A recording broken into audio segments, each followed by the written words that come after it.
Okay. இப்படி நல்லா போயிட்டுருக்கும்போது, ஒரு நாள் என்ன ஆகுதுன்னா, அரண்மனை முன்னாடி ஒரே கூட்டம். என்னன்னு பார்த்தா மக்களெல்லாம் வெளியில நின்னு ஒரே ஆர்ப்பாட்டம் பண்ணிட்டு இருக்காங்க.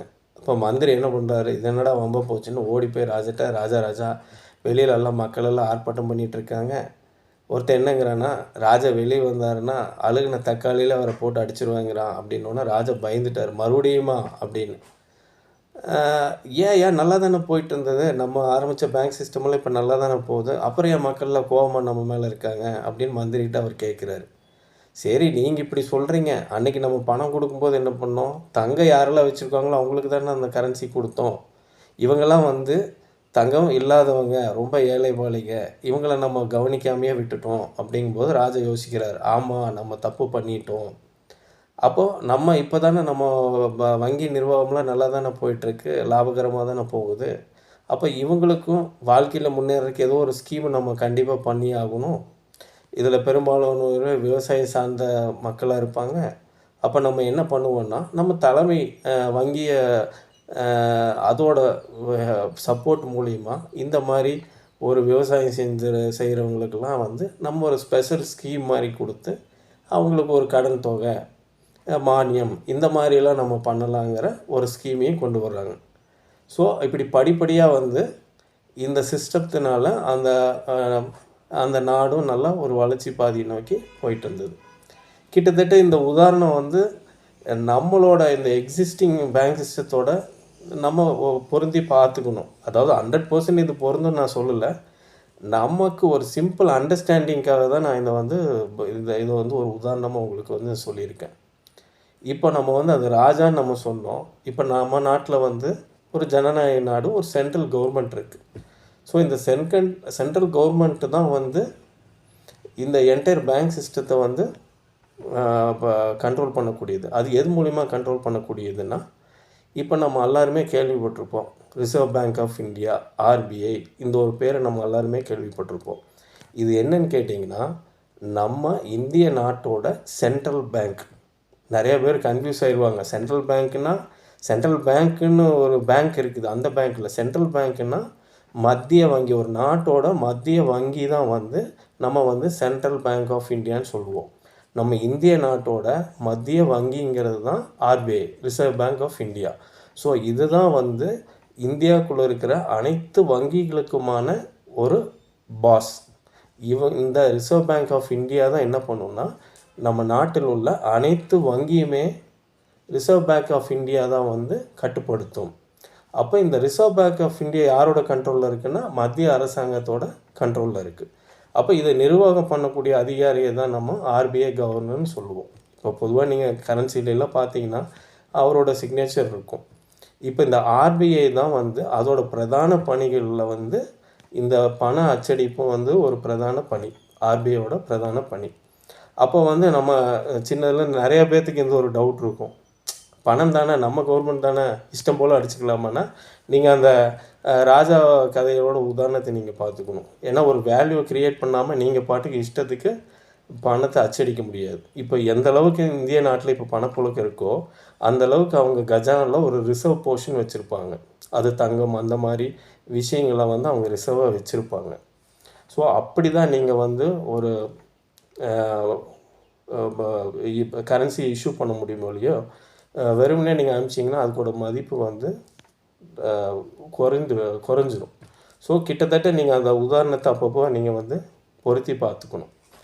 ஸோ இந்த ஆர்பிஐயோட பிரதான பணிகள் அது ஒன்று. இன்னொன்று என்னென்னு கேட்டிங்கன்னா, அவங்க வந்து மற்ற வங்கி அனைத்து வங்கியிலையுமே வந்து அவங்க தான் ரெகுலேஷன் பண்ணுவாங்க. இப்போ நம்ம நாட்டில் வங்கி வகைன்னு எடுத்துக்கிட்டிங்கன்னா, கமர்ஷியல் பேங்க், அது லாப நோக்கத்துக்கூட செயலாற்றக்கூடிய வங்கி, அதுதான் பிரதானம். இப்போ கமர்ஷியல் பேங்க்ஸ்ன்னு பார்த்துட்டிங்கன்னா அதுக்குள்ளேயே ஒரு 2-3 பிரிவு வந்துடும். கமர்ஷியல் பேங்க்ஸ்லேயே பப்ளிக் செக்டார்னு ஒரு பேங்க் இருக்குது, ப்ரைவேட் செக்டார்னு ஒரு பேங்க் இருக்குது, அதுக்கப்புறம் ஃபாரின் பேங்க்ஸும் இங்கே இருக்குது. இப்போது பப்ளிக் செக்டார் பேங்க்னால் உதாரணத்துக்கு state bank of India, Indian overseas bank, central bank. இப்போ நீங்கள் கேள்விப்பட்டிருப்பீங்களா, சென்ட்ரல் பேங்க்னு ஒன்று பேங்க் இருக்குது. ஸோ இது எல்லாமே வந்து public sector banks.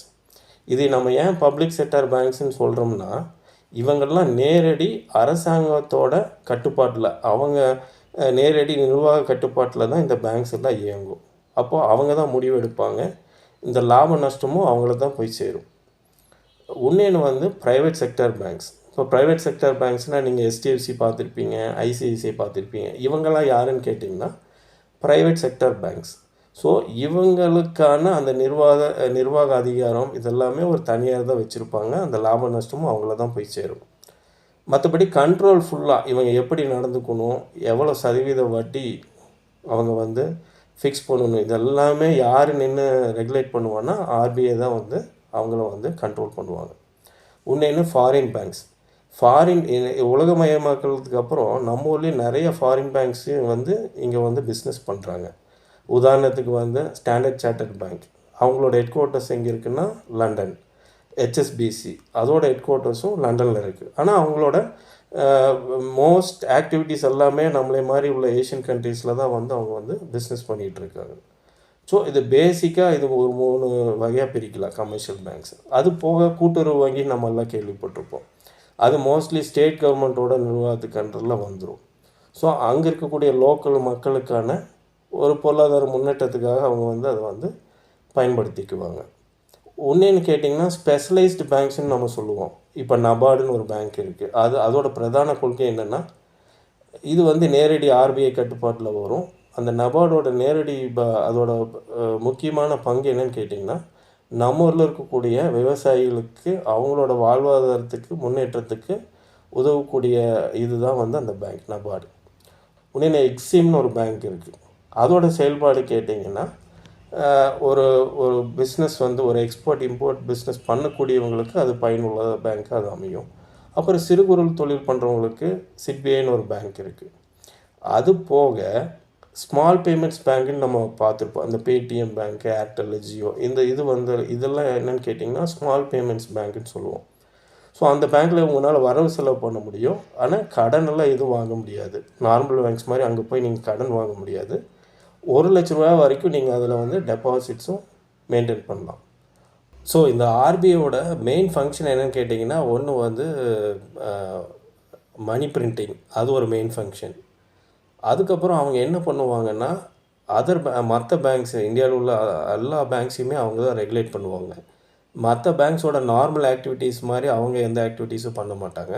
But other banks அவங்க கண்ட்ரோலில் இருக்கக்கூடிய இந்தியாவில் இருக்கிற அத்தனை பேங்க்ஸையுமே வந்து அவங்க தான் ரெகுலேட் பண்ணுவாங்க. இப்போ நம்ம வந்து RBI என்ன சொல்லுவோம்னா வங்கிகளுக்கான வங்கின்னு சொல்லுவோம். ஸோ வந்து இப்போ நம்ம ஒரு பேங்க்குக்கு போனால் நம்ம போய் பேங்க்கில் கடன் வாங்குற மாதிரி பேங்க்கு வந்து RBIலேருந்து கடன் வாங்கும்.